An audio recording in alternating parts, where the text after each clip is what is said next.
نحمده ونصلي على رسوله الكريم اما بعد فاعوذ بالله من الشيطان الرجيم بسم الله الرحمن الرحيم والصافات صفا فالزاجرات زجرا صدق الله وصدق رسوله النبي الكريم ونحن على ذلك لمن الشاهدين والشاكرين والحمد لله رب العالمين۔ میرے معزز سامعین، آج تراویح میں ہم نے 23واں سپارہ 3 پاؤ پڑھا ہے، سورۃ الصافات سے ہے۔ اس سورہ صافات کی ابتدا اللہ رب العزت نے ملائکہ کی قسمیں کھا کر ابتدا کی ہے۔ 3 قسم کے ملائک کی قسم اللہ رب العزت نے کھائی ہے۔ وہ اس لیے کفار مکہ یہ کہا کرتے تھے کہ اللہ رب العزت نے ملائک کو اپنی بیٹیاں بنایا ہے، تو پھر اللہ رب العزت نے ان کو انہی کی زبان میں سمجھانے کے لیے ان ملائک کی قسم کھائی ہے کہ والصافات صفا، کہ قسم ہے ان فرشتوں کی جو صف در صف آتے ہیں، فالزاجرات زجرا، اور قسم ہے ان فرشتوں کی جو اللہ کی طرف سے ڈرانے کے لیے آتے ہیں، فالتالیات ذکرا، اور قسم ہے ان فرشتوں کی جو یکے بعد دیگر اللہ رب العزت کے ذکر کے لیے لپک رہے ہیں اور لے کر آتے ہیں کہ اللہ رب العزت ایک ہی ہیں۔ ان الہکم لواحد، کہ تمہارا جو معبود ہے وہ اللہ رب العزت ایک اکیلا ہے، اسی نے وہی رب ہے آسمان کا، وہی زمینوں کا اور جو کچھ اس کے درمیان میں ہے، اور مشرق اور مغرب کا وہی ہے۔ اس نے آسمان دنیا کو مزین کیا ہے ستاروں کے ساتھ، بزینت الکواکب، اور ان ستاروں کو اللہ رب العزت نے اس ڈیوٹی پر لگایا ہے کہ کوئی بھی شیطان شیاطین ملائے اعلیٰ کی طرف بڑھے کہ اللہ رب العزت کی طرف سے کوئی خبر لے کر آ جائے کہ اب دنیا کے اندر کیا معاملات ہونے والے ہیں، تو اللہ رب العزت نے ان ستاروں کی ڈیوٹی لگا دی ہے کہ یہ ان پر پڑھتے ہیں جو دنیا میں ہمیں ٹوٹتا ہوا ستارہ دکھائی دیتا ہے۔ تو یہ اللہ کی طرف سے حفاظت کے لیے مقرر ہے، من کل شیطان مارد، جو فرشتے کی ڈیوٹیوں پر لپکے گا کہ وہ دنیا کے اندر خبر لا کر دے دے۔ پہلے اس طریقے سے ہوا کرتا تھا کہ کاہنین جو تھے انہوں نے اپنے جناتوں کو، شیاطین کو مقرر کیا ہوا تھا کہ جب اللہ کی طرف سے ایک حکم آتا تو ساتھ میں آسمان پر جب فرشتوں میں وہ حکم تقسیم ہوتا تو وہ فرشتوں کے اس حکم کو سن کر اور دنیا میں پہلے لے آتے اور اپنے کاہنوں کو بتا دیتے۔ وہ کاہن دنیا میں اس خبر کو پھیلاتے اور اپنا واہ واہ کروا لیا کرتے تھے کہ ہمیں اوپر کی خبریں پتہ لگ جاتی ہیں۔ تو اللہ رب العزت نے نبی علیہ الصلوۃ والسلام کی نبوت کے ذریعے یہ ان کا سد باب کر دیا، اور اللہ نے ستاروں کی ڈیوٹی لگا دی کہ اب کوئی آسمان کی طرف بڑھے تو آپ کی ذمہ داری ہے کہ آپ اس کے پیچھے لگ جاؤ، اور وہ ستارہ تب تک اس کا پیچھا نہیں چھوڑتا جب تک کہ اس کو نیست و نابود نہ کرتا۔ لا يسمعون الى الملأ الاعلى، یہ ملأ اعلیٰ کی خبر اب ہرگز نہیں سن سکتے، اور ان کے لیے دھتکار ہے۔ فاستفتهم اهم اشد خلقا ام من خلقنا، اللہ رب العزت کہتے ہیں ان سے پوچھو، ان سے فتویٰ لو کہ ان کی خلقت زیادہ خطرناک ہے یا جو ہم نے آسمان اور زمین پیدا کیے ہیں ان کو پیدا کرنا زیادہ خطرناک ہے۔ ان کو یہ بات تعجب میں لگ رہی ہے کہ دوبارہ یہ اٹھائے جائیں گے، اور یہاں تک تعجب میں کہتے ہیں ہم اٹھائے جائیں گے اور ہمارے والدین کو بھی تم اٹھا لو گے، آباؤنا الاولون، ہمارے والدین کو بھی دوبارہ اٹھایا جائے گا۔ اللہ نے فرمایا اے نبی کہہ دو کل نعم وانتم داخرون، تم بھی تمہارے پچھلے بھی سب اٹھائے جائیں گے۔ وقالوا یا ویلنا ھذا یوم الدین، اس دن تم کہہ رہے ہوگے ہائے ہلاکت ہمارے لیے۔ اللہ کی طرف سے تو فإنما هي زجرۃ واحدہ، اللہ کی طرف سے صرف ایک جھٹکے کی دیر ہے کہ اللہ جب چاہیں اس کو برسا دے، کہ ایک نفخہ اولیٰ کے بعد تم دنیا کے اندر خرید و فروخت کر رہے ہوگے، اسرافیل علیہ السلام سور پھونکیں گے، تم سارے ڈر جاؤ گے کہ یہ کیا ہو گیا ہے کہ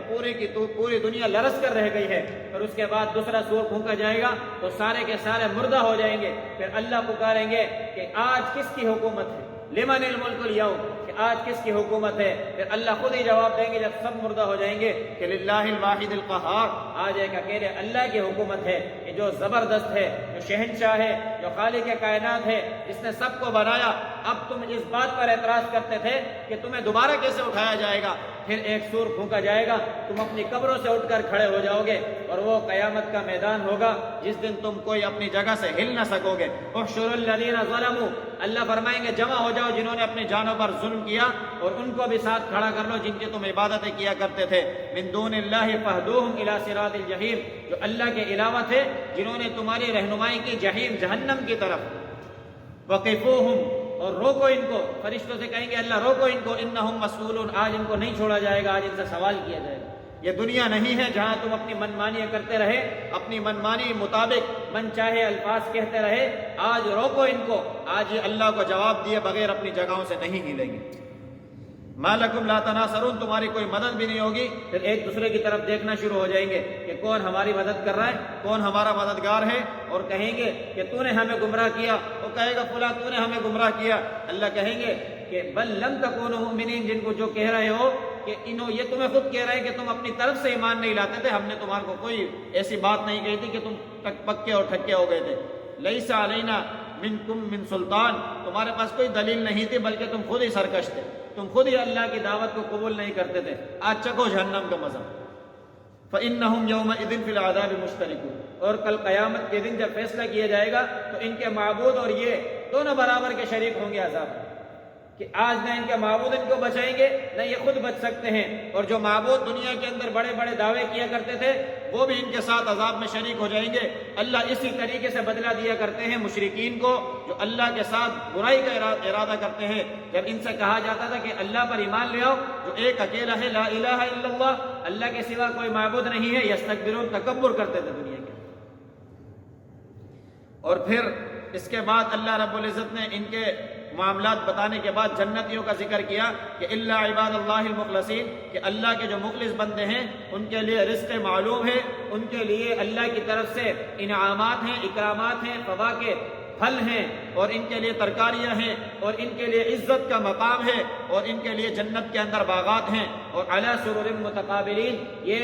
سجے ہوئے تختوں پر بیٹھے ہوئے ہوں گے. یطاف علیہم بکأس من معین، اور ان کے ارد گرد اللہ کی طرف سے مقرر کیے ہوئے فرشتے پیالے لیے پھریں گے کہ یہ جام آپ کے لیے، اگر آپ پینا چاہیں تو اس کو پی لیں.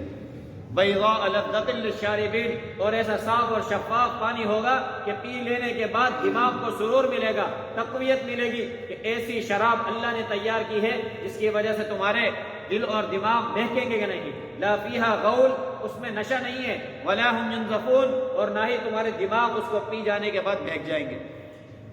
وَأَقْبَلَ بَعْضُهُمْ عَلَى بَعْضٍ يَتَسَاءَلُونَ، اور یہ بھی کل قیامت کے دن جب فیصلہ کر دیا جائے گا جنت بھی ایک دوسرے سے سوال کریں گے کہ آج دیکھو ہم کس مقام پر پہنچ گئے کہ دنیا کے اندر ہمیں دھتکارتے تھے، ہماری باتوں کو ایسے ہی سمجھتے تھے، فالتو میں لیا کرتے تھے، بکواس کیا کرتے تھے. آج اللہ نے ہمیں کیسا مقام دے دیا ہے. یقول اِنَّكَ لَمِنَ الْمُصَدِّقِينَ، ان کو کہا جائے گا کہ تم تصدیق کیا کرتے تھے. اِذَا مِتْنَا وَكُنَّا تُرَابًا، کہ یہ جب کہتے تھے کہ تم بوسیدہ ہڈیاں ہو جانے کے بعد دوبارہ اٹھائے جاؤ گے، تو اللہ کی بات کی تم تصدیق کیا کرتے تھے. اس لیے اللہ نے تمہیں مقام دیا ہے. اور یہ جہنمی، ان کے لیے اللہ نے جو درخت تیار کیے ہیں وہ زقوم کا درخت، بدبودار درخت، اور ایسا درخت کہ طلعها كأنه رؤوس الشیاطین، اس کی ٹہنیاں ایسی ہیں جیسے شیطان کے سر، اس سے ان کو پلایا جائے گا، اس سے ان کو کھلایا جائے گا، اور ان کی حالت بری ہو جائے گی. انا جعلناها فتنة للظالمین، اللہ نے اس درخت کو ظالموں کے لیے آزمائش بنا دیا ہوگا کہ وہ اسی سے کھائیں گے، اسی سے اپنے پیٹ بھریں گے، اور ان کے لیے پھر کانٹے ہوں گے جہنم کے. پھر وَلَقَدْ أَرْسَلْنَا فِيهِمْ مُنذِرِينَ، اللہ فرماتے ہیں ہم نے ان میں ڈرانے والے بھیجے تھے. فَانظُرْ كَيْفَ كَانَ عَاقِبَةُ الْمُنذَرِينَ، تو آج دیکھ لو کیسا ان کا انجام ہوا ہے. إِلَّا عِبَادَ اللَّهِ الْمُخْلَصِينَ، مگر اللہ کے نیک بندے جو ہیں اللہ نے ان کو بچایا ہے. پھر اس کے بعد نوح علیہ السلام، ابراہیم علیہ السلام، اسماعیل علیہ السلام، یونس علیہ السلام، لوط علیہ السلام، الیاس علیہ السلام، ان تمام انبیاء کے واقعات اس صورت کے اندر اللہ رب العزت نے نصیحت کے طور پر بتائے. اور ابراہیم علیہ السلام اور اسماعیل علیہ السلام کا وہ قصہ اللہ رب العزت نے بیان کیا ہے جو پورے قرآن میں اس مقام کے علاوہ کہیں اور بیان نہیں ہوا. وہ قصہ یہ ہے کہ اللہ رب العزت نے ابراہیم علیہ السلام کو خواب میں یہ حکم دیا کہ آپ اپنے بیٹے کو اللہ کے حکم سے ذبح کریں. تو انہوں نے اس حکم کی تعمیل کی، اور صبح کے وقت اپنے بیٹے کو یہ خواب بتایا. تو انہوں نے کہا کہ اے ابا جان، آپ مجھے صبر کرنے والوں میں سے پائیں گے، آپ مجھے حکم دیں، میں لیٹنے کو تیار ہوں. فلما اسلما وتلہ للجبین، قرآن بیان کرتا ہے دونوں نے اللہ کی بات پر سر تسلیم خم کیا. یہ ہے مسلمان اسلام. فلما اسلما، دونوں نے اللہ کی بات پر سر تسلیم خم کیا. وتلہ للجبین، اور ان کے والد نے ان کو پیشانی کے بل لٹا دیا. وَنَادَيْنَاهُ أَن يَا إِبْرَاهِيمُ، پھر ہم نے جب یہ دیکھ لیا کہ ابراہیم اپنے امتحان میں کامیاب ہو گئے ہیں تو اللہ نے آواز لگائی وَنَادَيْنَاهُ أَن يَا إِبْرَاهِيمُ قَدْ صَدَّقْتَ الرُّؤْيَا، آپ نے اپنے خواب کی سچائی کو، تعبیر کو سچ کر دیا. پھر اللہ نے حکم دیا کہ اب ان کو چھوڑیں، آپ اپنی آزمائش میں کامیاب ہو گئے ہیں۔ ان ھذا لہو البلاء المبین، آپ کی پوری زندگی ویسے ہی آزمائشوں میں گزری، یہاں آپ نے اللہ کی بڑی آزمائش میں کامیابی حاصل کی۔ اللہ خود فرما رہے ہیں لہو البلاء المبین، یہ بہت بڑی آزمائش تھی اللہ رب العزت کی۔ وفدیناہ بذبح عظیم، انہوں نے بڑی قربانی اللہ کے لیے دے دی کہ اللہ نے پھر حکم دیا کہ آپ اس مینڈے کو ذبح کریں اور اسماعیل کو چھوڑ دیں۔ پھر اس کے بعد اللہ رب العزت نے ان کی ذریت کو بھی بڑھایا، وبشرناہ باسحاق نبیا من الصالحین، اللہ نے ان کی اولاد کے اندر اسحاق کو بھی بھیجا اور اس کو بھی نبی بنایا کہ آپ امتحانات میں کامیاب ہوئے ہیں، آپ آزمائشوں میں کامیاب ہوتے آئے ہیں، تو اللہ رب العزت کی طرف سے یہ برکت ہے۔ وبارکنا علیہ وعلی اسحاق، ہم نے ان کو بھی برکت دی، ان کی اولادوں میں بھی برکت دی اور اسحاق کو بھی برکت دی۔ ومن ذریتہما محسن، اور ان کی اولادوں کے اندر اللہ نے ایسے لوگ پیدا کیے جو احسان کرنے والے تھے، وظالم لنفسہ مبین، اور اپنے نفس پر ظلم کرنے والے تھے، یعنی اپنے نفس کی باتیں نہیں مانتے تھے۔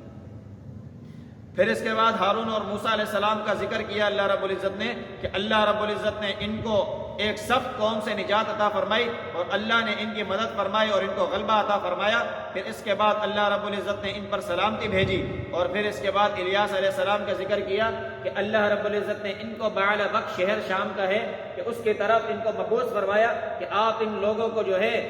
اللہ کی طرف بلائیں، اللہ کے دین کی دعوت دیں۔ وہ کہتے تھے اتدعون بعلا وتذرون احسن الخالقین، کہ تم بعل کی عبادت کرتے ہو۔ بعلبک جو شام میں شہر ہے وہ اس بت کے نام پر انہوں نے رکھا ہوا تھا کہ تم اللہ کو چھوڑ دیتے ہو اور اس بعل کی عبادت کرتے ہو جو اللہ اچھے سے اچھی تخلیق کرنے والا ہے، تم اس اللہ کو چھوڑ بیٹھے ہو۔ پھر انہوں نے ان کی تکذیب کی اور ان کی بات کو نہ مانا، تو اللہ رب العزت نے ان پر بھی سلامتی بھیجی۔ اور اس کے بعد اللہ رب العزت نے لوط علیہ السلام کا ذکر کیا کہ اللہ رب العزت نے ان کو بھی پیغمبر بنا کر بھیجا اور ان کو نبوت سے نوازا، اور یہ ابراہیم علیہ السلام کے بھتیجے تھے کہ اللہ نے ابراہیم علیہ السلام کی آل اور رشتہ داروں میں سب میں برکت عطا فرمائی، لوط علیہ السلام کو بھی نبی بنایا۔ پھر اس کے بعد یونس علیہ السلام کا ذکر ہے کہ اللہ رب العزت نے ان کو اذ ابق الى الفلک المشحون فساہم فکان من المدحضین، کہ کشتی میں جا کر سوار ہو گئے تھے اپنی امت کے خوف کی وجہ سے کہ اللہ کا عذاب ان پر آنے والا ہے، لیکن اللہ رب العزت نے ان کی امت کی دعا کو قبول کیا اور ان کی مغفرت فرمائی اور ان کو نجات عطا فرما دی عذاب کی وجہ سے۔ پھر یونس علیہ السلام سے اللہ رب العزت نے آزمائش لی کہ آپ بغیر خبر کیے آپ اپنی امت کو چھوڑ کر چلے گئے تھے، ان کی خبر گیری آپ نے نہ کی، تو اللہ رب العزت نے وہیں ان کی جو ہے اس معاملے کی صفائی کی اور اللہ رب العزت نے وقتی طور پر ان سے آزمائش لی۔ پھر اس کے بعد اللہ رب العزت فرماتے ہیں کہ یہ ساری کی ساری باتیں جو کر رہے ہیں، یہ کہتے ہیں افبعذابنا یستعجلون، کہ اللہ کے عذاب کو جلدی پکارتے ہیں کہ جلدی اللہ کا عذاب لے آؤ۔ جب وہ نازل ہو جائے گا نا صبح کے وقت، فساء صباح المنذرین، تو بہت ہی بری صبح ہوگی ان لوگوں کی جس دن عذاب آ جائے گا۔ وتول عنہم حتی حین، پھر جس وقت یہ وقت آئے گا تو یہ پھر جائیں گے۔ وابصر فسوف یبصرون، ان کو دکھاؤ جو یہ دیکھنا چاہتے ہیں۔ سبحان ربک رب العزت عما یصفون، آپ کا رب پاک ہے، عزت والا ہے ان چیزوں سے جو یہ اللہ کی طرف نسبت کر رہے ہیں۔ وسلام علی المرسلین، اللہ کے تمام پیغمبروں پر سلامتی ہو۔ والحمد للہ رب العالمین، اور تعریفیں ہیں اس رب کے لیے جو تمام جہانوں کا پالنے والا ہے۔ اس کے بعد سورۃ صاد کی ابتدا ہے۔ سورہ صاد کی ابتدا یہ اللہ رب العزت نے اس لیے نازل فرمائی کہ حضرت ابو طالب کے پاس یہ کفار قریش آیا کرتے تھے اور کہا کرتے تھے کہ آپ کا بھتیجا جو ہے وہ ایسی ایسی باتیں ہمارے پاس لے کر آ رہا ہے اور کہہ رہا ہے کہ سارے معبودوں کو چھوڑ دو، ایک معبود کو ماننے والے بن جاؤ، جبکہ ہمارے پاس شفا دینے والا کوئی اور رب ہے، رزق دینے والا کوئی اور رب ہے، ہماری کوئی چیز گم ہو جائے تو کوئی اور رب ہے، پھر ہمارے معاملات بنانے والے کوئی اور رب ہیں، ہمارے بچوں کو پیدا کرنے والے کوئی اور رب ہیں، ہمارے معاملات کی کشتی پار لگانے والے کوئی اور رب ہیں۔ تو اتنے سارے معبودوں کا کام ایک اکیلا معبود کیسے کر سکتا ہے؟ یہ پاگل ہو گیا ہے، یہ ایسی باتیں کرتا ہے۔ اس کی باتوں کی وجہ سے لشاعر مجنون، اس کی باتوں کی وجہ سے جو شاعر مجنون ہے، اس کی باتوں پہ ہم آ جائیں اور اپنے معبودوں کو چھوڑ دیں، ایسا کیسے ہو سکتا ہے؟ ما سمعنا بهذا في الملة الآخرة، ہم نے یہ باتیں تو پہلے کبھی نہیں سنی۔ ان هذا الا اختلاف، یہ تو بڑی کی سرکشی ہے کوئی۔ انزل علیہ الذکر من بیننا بل هم فی شک من ذکری، یہ اللہ کے ذکر سے، اللہ کی نصیحت سے شک میں تھے۔ اللہ رب العزت نے کہا کہ اس سے پہلے کذبت ثمود، کہ ثمود نے بھی جھٹلایا، نوح علیہ السلام کی قوم نے بھی جھٹلایا، بہت ساروں نے جھٹلا دیا۔ اللہ کا وعدہ حق ہے، ایک نہ ایک دن آ جائے گا جند ما ہنالک مہزوم من الاحزاب، بہت سارے اس دن لشکر ہوں گے جو وہ عذاب کے اندر غرق ہو رہے ہوں گے اور ذلت والی زندگی گزاریں گے۔ پھر اس کے بعد ان کل الا کذب الرسل فحق عقاب، کہ ہر نبی کی جو امت جھٹلانے والے ہیں ان پر اللہ کی طرف سے سزا مقرر ہے اور ثابت ہے۔ پھر اس کے بعد داؤد علیہ السلام کا تذکرہ ہے کہ داؤد علیہ السلام نے ایک فیصلے کے اندر لغزش کی تو اللہ رب العزت نے فرشتوں کو حکم دیا کہ جہاں یہ عبادت کر رہے ہیں آپ وہ محراب کو پھلانگ کر ان کے پاس جائیں۔ تو جیسے ہی داؤد علیہ السلام نے ان کو دیکھا تو ایک دم خوف زدہ ہو گئے، اور انہوں نے جب اپنا ذکر کیا معاملہ تو داؤد علیہ السلام کو فوراً سے معلوم ہو گیا کہ میں نے فلاں فیصلہ کیا تھا، گویا اس میں ویسے لغزش ہو گئی ہے۔ تو انہوں نے اللہ کے آگے سجدہ ریز ہو گئے کہ اللہ میری مغفرت فرما دے، مجھے بخش دے کہ مجھ سے اس معاملے کے اندر لغزش ہو گئی۔ فغفرنا له ذلك، تو داؤد علیہ السلام کی اللہ رب العزت نے اس معاملے کے اندر معافی فرما دی کہ یہ انبیاء اکرام علیہ السلام سے غلطی تو نہیں ہوتی، لیکن اگر کسی معاملے میں لغزش ہو جائے تو یہ ایسے ہی ہے جیسے سفید کاغذ یا سفید کپڑے کے اوپر کوئی ہلکا سا نشان بھی آ جائے تو اللہ کو اپنے انبیاء پر وہ بھی برداشت نہیں ہے۔ اس کی صفائی کے لیے اللہ رب العزت نے یہ معاملہ کیا اور ان کی اللہ رب العزت نے مغفرت فرما دی، اور اللہ رب العزت نے ان کو فصل خطاب ایسا فیصلہ کرنے کی طاقت دی ہوئی تھی کہ اتنے سا آگے پیچھے نہیں ہوتے تھے، جیسے ہی آگے پیچھے ہوئے اللہ کی طرف سے فرشتے آ گئے۔ پھر اس کے بعد سلیمان علیہ السلام کا ذکر ہے جو داؤد علیہ السلام کے بیٹے ہیں کہ اللہ رب العزت نے ان کو بھی بڑی طاقت دی، جیسے پیچھے بھی بیان ہوا ہے اللہ نے بڑی ایسی سلطنت عطا فرمائی تھی کہ دنیا میں کوئی کسی کو ایسی سلطنت نہیں دی۔ ملک لا ينبغي لأحد من بعدی، انہوں نے دعا کی تھی اللہ ایسی بادشاہ ایسی ملکیت مجھے دینا کہ میرے بعد کسی کو نہ ملے، تو پھر اللہ رب العزت نے ان کو وہ عطا فرمائی۔ ایک دن عصر کی نماز کے پہلے کا ٹائم تھا کہ سلیمان علیہ السلام اپنے جہادی گھوڑوں کو دیکھ رہے تھے، ان کی دیکھ بھال کرنے کے لیے ان کے پشت پر ہاتھ پھیرتے اور دیکھنے کے چکر میں عصر کی نماز ان سے فوت ہو گئی تو انہیں اس بات کا ملال ہوا کہ میرے ان گھوڑوں کی وجہ سے نماز فوت ہو گئی ہے، تو انہوں نے کہا وہ لے کے آؤ ان گھوڑوں، اور گھوڑوں کو لایا گیا تو ان سب کو ذبح کر دیا کہ ان کی وجہ سے میری نماز قضا ہوئی ہے، میں اپنے رب سے غافل ہو گیا، اور انہوں نے پھر ان کو ذبح کر دیا۔ ایک اسرائیلی روایت ہے جو بیان تو نہیں کرنی چاہیے، البتہ اس روایت کو ماننا نہیں چاہیے، اس نیت سے میں بیان کر رہا ہوں کہ اسرائیلی روایت میں وہ یہ کہہ رہے ہیں کہ انہوں نے سلیمان علیہ السلام ایک دن واش روم میں گئے اور انہوں نے اپنی انگوٹھی جو ہے وہ کسی جن کو حوالے کر دی، تو انہوں نے وہ انگوٹھی پہننے کے بعد جو سلطنت کی نشانی تھی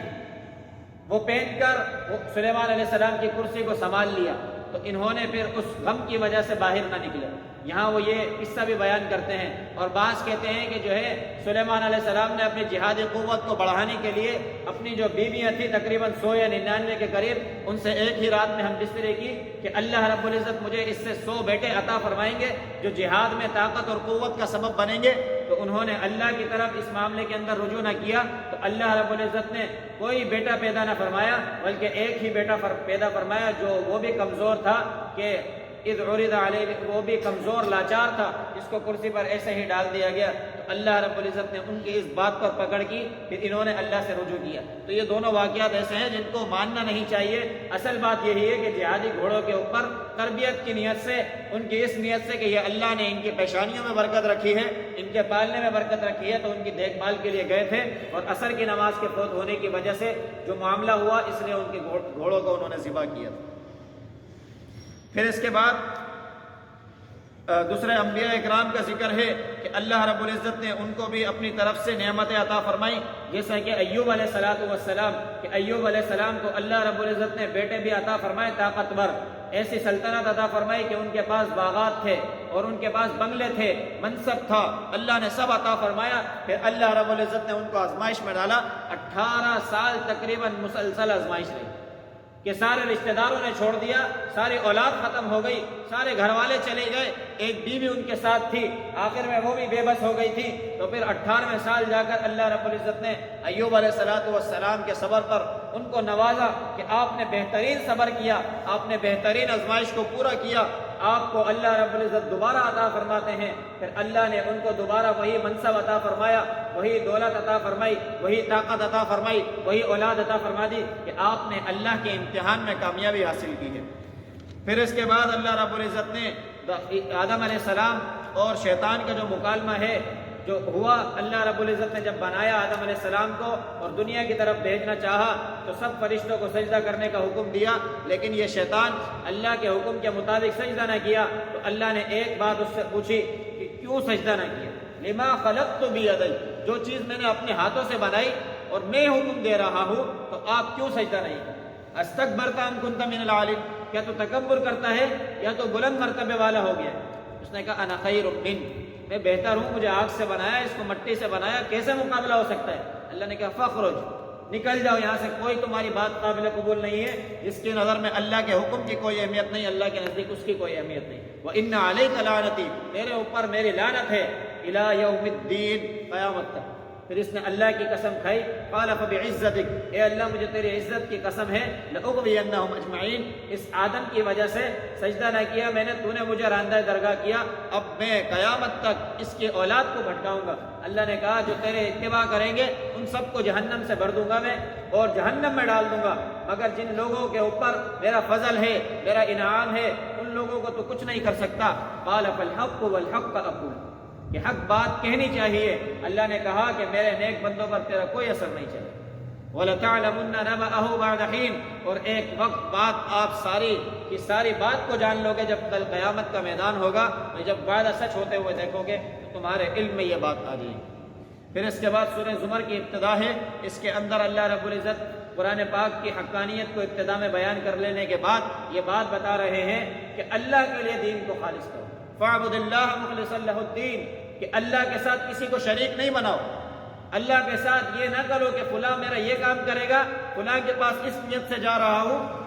یہ کفار مکہ اور کفار مشرکین بھی یہی کہا کرتے تھے، ما نعبدہم الا لیقربونا الی اللہ زلفی، ان کو کہا جاتا لات منات عزا کی عبادت کیوں کرتے ہو، ان کے آگے کیوں سجدہ ریز ہوتے ہو؟ وہ کہتے ہیں کہ ہم تو عبادت اللہ کی کرتے ہیں، لیکن ان کے آگے اس لیے جاتے ہیں کہ اللہ کے پاس ایک درجے آگے کر دیں گے۔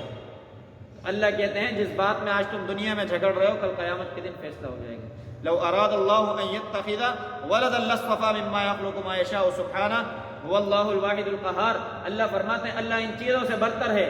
اللہ کو ان کی کوئی ضرورت نہیں ہے۔ اللہ تو فرماتے ہیں انا اقرب الیہ من حبل الورید، مجھے کسی اسٹیج کی ضرورت نہیں ہے، مجھے کسی اسٹیپ کی ضرورت نہیں ہے، کسی سفارشی کی ضرورت نہیں ہے، بلکہ جب تم مجھ سے دعا مانگنے آؤ تو میں تمہاری شہرک سے زیادہ قریب ہوں، میری بارگاہ میں ڈائریکٹ اور براہ راست آ جاؤ، میں تمہیں معاف کروں گا، عطا بھی کروں گا، رزق بھی دوں گا، دنیا کی دولت بھی دے دوں گا، لیکن یہ بیچ کے اندر سفارشی اور بیچ کے اندر اسٹیپ نہ بناؤ، جیسے کہ کفار کیا کرتے تھے۔ وہ عبادت تو ان معبودوں کی کرتے، لیکن دھوکے بازی کیا کرتے کہ ہم اس لیے عبادت کر رہے ہیں کہ اللہ کے قریب کریں گے، اللہ کے قریب اعمال کریں گے، اللہ کے قریب اللہ کے حکم پر تعمیل کرے گی، اللہ کے قریب وہ باتیں کریں گی جس کا اللہ نے حکم دیا۔ نبی علیہ الصلوۃ والسلام کا طریقہ اللہ کے قریب کرے گا۔ دنیا کے اندر جتنی باتیں چل رہی ہیں یہ ساری کی ساری افواہیں ہیں، یہ اللہ سے دور کر دینے والی ہیں، ان سے بچنا مسلمان کے اوپر لازم ہے کہ ہم ایسی باتیں نہ کریں۔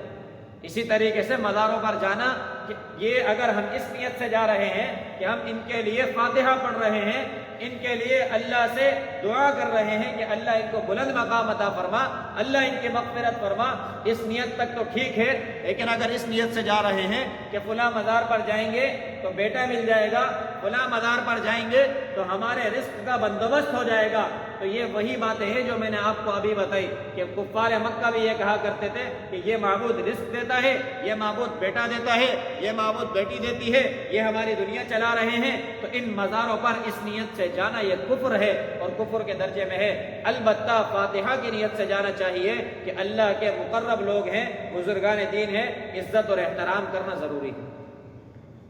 پھر اس کے بعد اللہ رب العزت نے اس سورت کے آخر کے اندر قرآن کی بات کو بتایا کہ قرآن کو جو ہے اللہ رب العزت نے ایسا بنایا ہے کہ یہ بار بار پڑھے جانے والی چیز ہے۔ اللہ نزل احسن الحدیث کتابا متشابہا مثانیہ، کہ اس کی آیتیں بار بار آتی ہیں، بار بار نصیحت کے لیے آتی ہیں، بار بار دہرائی جاتی ہیں۔ تقشعر منہ جلود الذین یخشون ربهم، ان لوگوں کے رونگٹے کھڑے ہو جاتے ہیں جو اللہ کا خوف رکھتے ہیں، کہ قرآن کا جب بھی ذکر آتا ہے، قرآن ان کے سامنے پڑھا جاتا ہے تو ان کے رونگٹے کھڑے ہو جاتے ہیں کہ میرا اللہ مجھ سے مخاطب ہے۔ ثم تلین جلودہم وقلوبہم الی ذکر اللہ، پھر ان کے دل اور ان کی جلد یہ اللہ کے لیے نرم ہو جاتی ہے، اللہ کے ذکر کی طرف مائل ہو جاتی ہے۔ ذالک ھدی اللہ، یہ ہدایت ہے، اللہ جس کو چاہے دے دیتے ہیں، اور اللہ جس کو گمراہ کرنا چاہیں، جس کو ہدایت نہ دینا چاہیں، اس کو کوئی ہدایت نہیں دے سکتا۔ پھر اس کے بعد اللہ فرماتے ہیں کہ یہ قرآن ہم نے آپ کی طرف نازل فرمایا ہے، اس قرآن کے اندر مختلف قسم کی مثالیں اللہ نے دی ہیں، شاید کہ تم نصیحت حاصل کر لو۔ یہ قرآن عربی زبان کے اندر سیدھا ہے، سیدھی سیدھی باتیں کرتا ہے، ٹیڑھی میڑھی باتیں نہیں کرتا۔ لعلہم یتقون، تاکہ تم اللہ کا خوف اپنے دلوں کے اندر ڈالو۔ پھر اللہ نے اس عبارے کے آخر میں دو یہ غلاموں کی مثال دی کہ اللہ رب العزت نے دنیا کے اندر تمہیں سمجھانے کے لیے مثال دی کہ ایک غلام جس کے اندر بہت سارے شریک ہوں، کہ بہت سارے اس غلام کے مالک ہیں، اور ایک غلام وہ ہے جس کا ایک اکیلا مالک ہے، اور جس کے بہت سارے غلام ہیں۔ ایک غلام کو مالک کہہ رہا ہے کہ کھڑے ہو جاؤ، دوسرا مالک کہہ رہا ہے لیٹ جاؤ، تیسرا کہہ رہا ہے دائیں چلے جاؤ، چوتھا کہہ رہا ہے بائیں چلے جاؤ۔ تو اب بتائیں کہ جس کا ایک مالک ہے وہ جو غلام ہے وہ زیادہ بہتر ہے یا یہ زیادہ بہتر ہے جس کو حکم دینے والے 4-5 ہیں اور پتہ ہی نہیں ہے کس کے حکم کی تعمیل کرنی ہے؟ ایک کی تعمیل کرے دوسرا ناراض، تیسرا ناراض، چوتھا ناراض، اور عمل کرنا اس کے لیے مشکل ہے، وہ سر پکڑ کر بیٹھ جاتا ہے۔ اس کے برعکس وہ غلام ہے جو ایک مالک کے پیچھے چلے، جس کا ایک مالک ہو، جو وہ اس کو حکم دے وہ اس کو مان لے۔ یہ مثال ایسے ہی ہے جیسے ایمان والے اور کفر والے، کہ اللہ ایک ہے، ہم ایک اکیلے اللہ کے غلام ہیں، ایک اکیلے اللہ کے بندے ہیں کہ اس کے حکم کو مانیں گے تو ادھر ادھر نہیں جائیں گے، اور اگر بہت سارے معبود بنا لیں گے تو کوئی کچھ کہہ رہا ہے، کوئی سی نظر مان رہا ہے، کوئی دودھ مانگ رہا ہے، کوئی کھانے کو مانگ رہا ہے، کوئی اپنے لیے صفائی مانگ رہا ہے، تو کس کی باتیں مانو گے؟ اس لیے بہتر یہ ہے کہ ایک اکیلے اللہ کی بات مانو۔ پھر اس کے بعد انک میت وانہم میتون، اے نبی ان کو پیغام دے دو کہ تمہیں بھی موت آنی ہے اور مجھے بھی موت آنی ہے۔ ثم انکم یوم القیامہ، پھر کل قیامت کے دن رب کے سامنے تختصمون، جو دنیا میں تم جھگڑے کر رہے ہو وہاں کر کے دیکھنا، بات سمجھ میں آ جائے گی کہ کس طریقے کا معاملہ اللہ کرنے والے ہیں۔ یہاں تو اللہ نے وقت مقرر کیا اس لیے اللہ نہیں پکڑتے، لیکن کل قیامت کے دن جیسے بتایا وقیفوہم، اللہ روک لیں گے، روکو ان کو، انہم مسئولون، آج نہیں جانے دیں گے ان کو سوال کیے بنا۔ دعا ہے کہ اللہ رب العزت خود مجھے بھی سمجھ عطا فرمائے، آپ تمام میں سے ہر ایک کو سمجھ عطا فرمائے۔ وآخر دعوانا